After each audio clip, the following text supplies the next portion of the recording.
One tap. From a crowded photo. No brush, no edit history. A stranger vanishes and the brick wall behind them appears, seamless. Here is the unsettling part, those wall pixels were never photographed. Your phone invented them. This is magic eraser on a pixel, or cleanup on an iPhone. Circle, tap, wait a second or two. Done. And here is the question everyone asks first. How does the phone know what was behind that person? It never saw the wall there. That gap was blocked the whole time. Answering that one question is the entire trick. It is called generative inpainting. Start with the actual job. The task is called inpainting. Fill a hole in an image so the patch looks plausible and matches everything around it. Nothing more, nothing less. Fill the gap so no one can tell there was one.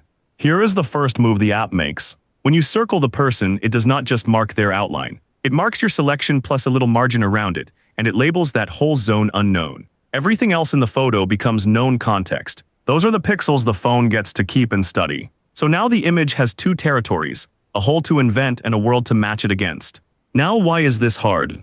Older tools tried the obvious thing. Clone and patch tools just copied nearby pixels straight into the gap. Grab some wall from the left, stamp it over the hole. On a plain blank wall that works fine. But watch what happens when the background is busy. Copy a chunk of brick and the mortar lines do not line up. You get a visible seam. Copy part of a crowd and the same face repeats, twins standing side by side. The old tools had no idea what they were looking at. They moved pixels around like tiles without ever understanding the picture. So copying is out.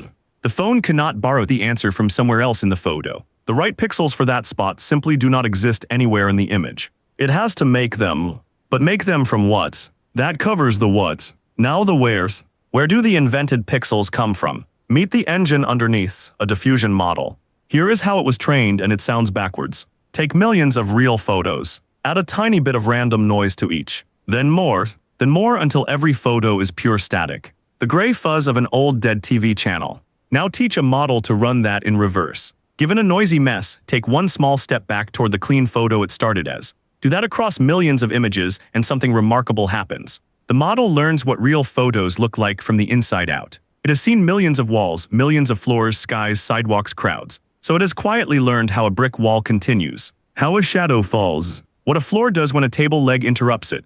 Break time equals 0, 6 is /pause on the key point because people get this exact thing wrong. The phone is not reaching into a giant library and pulling up a real photo of your street. There is no photo of what was behind that person. Nobody took ones. What the model does instead is predict. Given the visible pixels around the hole, what is the single most likely thing that belongs in the gap? It is answering a probability question, not a lookup. And that distinction is everything. It means the fill is a best guess about what fits, learned from millions of other photos. Not a recovered fact about your photo. So the model knows how walls behave in general. But how does it aim that knowledge at your specific hole?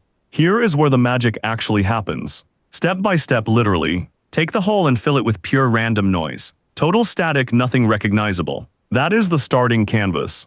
Now the model runs a loop and the number matters. Roughly 40 passes over that noisy patch. Each pass is called a denoise step.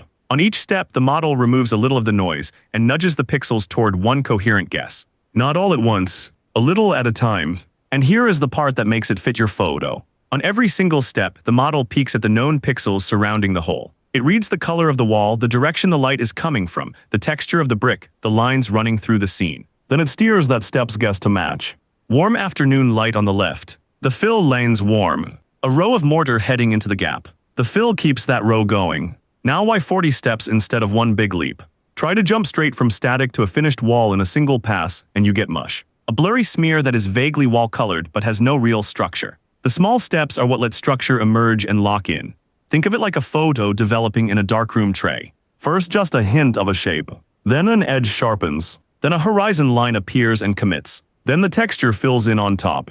Early steps roughen the big shapes. Where the wall meets the floor, where the shadow sits. Later steps carry the fine detail. The grain of the brick, the exact grout lines. Each step builds on the last. So a table edge or a horizon can appear, straighten, and hold instead of dissolving back into noise. 40 small corrections beat one wild guess. But a filled hole and a seamless photo are not the same thing yet. Now for the seam. A great fill still has to blend in at the edges, or you would see a rectangle patch floating in your photo. Here is the trick that prevents it. At every one of those 40 steps, the phone throws away whatever the model did to the known pixels and stamps the originals back in. Only the hole is allowed to change. The rest of your photo stays frozen, untouched, exactly as shot. So the fill is always growing right up against the real, unchanged pixels, and it has no choice but to meet them cleanly. That is also what lets it continue lines across the gap. A fence rail entering the hole on the left comes out the right side at the same height. A shadow crossing the ground carries straight through. A gradient in the sky darkens smoothly instead of jumping. Nothing looks cut out because the fill was built to hug its surroundings on all sides. Break time equals 0, 6 is slash, but here is where it breaks. And once you see the tells, you cannot unsee them. Warped textures, brick that ripples like water, letters on a sign that turn into nonsense squiggles. Invented objects, the model unsure hallucinates a window or a branch that was never there. Or the opposite, a patch that is suspiciously too clean, smoother and blurrier than the sharp world around it. When does this happen? When the background is complex or highly detailed. A plain wall or an empty sky is easy. There is an obvious way to continue it. But a bookshelf full of titles, a face in a crowd, fine repeating patterns. There are 1,000 plausible continuations and no way to know the true one. So the model guesses and the guess looks off. Which brings us to what this really is. So here is the whole thing in one breath. You tap. The app masks the hole and a margin around it. It fills that hole with pure noise. Then it runs about 40 denoise steps, and on every step it steers the guess to match the real pixels surrounding the gap. Out comes a background that is plausible, seamless, and completely invented. That last word is the one to hold on to.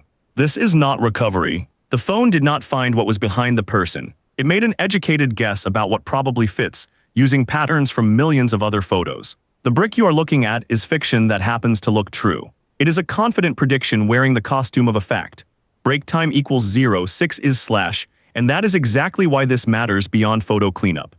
When people talk about unerasing someone from an image or treating a filled-in background as proof of what a place really looked like, that trust is misplaced. The pixels were never a record of that spot. They are the model's best guess. Plausible is not the same as real. And a phone that paints a convincing wall is not a phone that remembers one. So the next time a person disappears with one tap, remember what really happened. Your phone did not erase them. It painted a plausible lie over the hole where they stood. And that same engine, noise steered into an image step by step, is what powers text-to-image tools that conjure a whole picture from nothing but a sentence. Same trick. No photo underneath at all. That is next.